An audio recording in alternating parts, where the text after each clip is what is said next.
Salut tout le monde, bienvenue dans cette nouvelle vidéo dans laquelle on va vous présenter le deuxième thème de cette année qui s'intitule La citoyenneté et le comportement civique. Durant cette unité, vous apprendrez à produire à l'oral comme à l'écrit des textes à visée narrative et argumentative.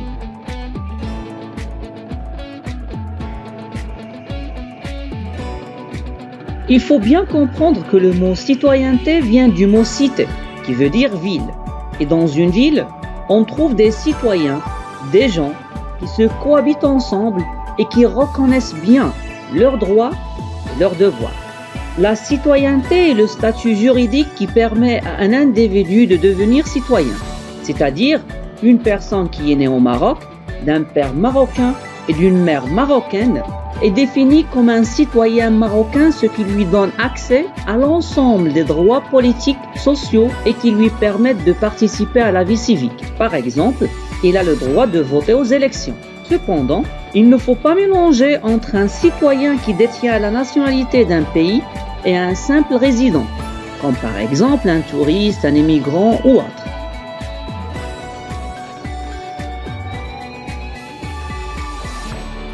Premier principe de la citoyenneté est la civilité. Il ne suffit pas seulement de respecter les autres, mais également de respecter le matériel public, comme par exemple les moyens de transport, les bâtiments, les jardins, les routes, les classes. Ces comportements permettent de mieux vivre ensemble. Par exemple, s'excuser lorsqu'on bouscule quelqu'un, lorsqu'on est en retard. Vous voyez quand on parle aux autres, jeter ses déchets à la poubelle. Deuxième principe est le civisme. Le civisme désigne le respect, l'attachement et le dévouement du citoyen pour la collectivité dans laquelle il vit, le respect de ses conventions et de ses lois. Cet ensemble de règles écrites ou non écrites, de normes sociales, vise la régulation de la vie en société et facilite la vie en groupe. Par exemple, prendre soin de l'environnement dans lequel on vit, porter la tenue vestimentaire appropriée, faire preuve de courtoisie.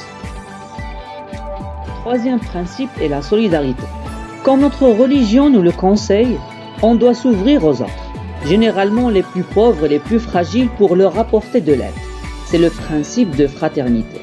Par exemple, donner son sang, aider un handicapé, offrir des vêtements et de la nourriture, partager avec les démunis.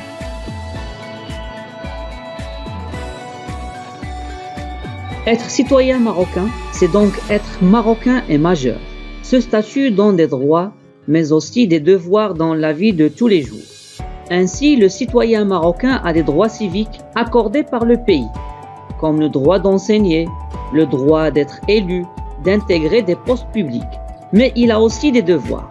Il doit connaître et respecter les lois de son pays, payer les impôts, s'engager pour l'intérêt collectif, ce qui permet à tous les habitants de vivre ensemble.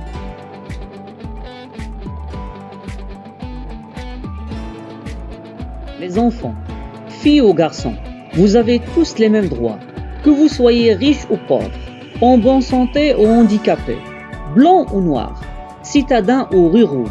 Vous avez le droit d'être protégés, d'être éduqués, de vivre dans un environnement sain, d'avoir accès aux services publics tels que les hôpitaux, les routes, les écoles.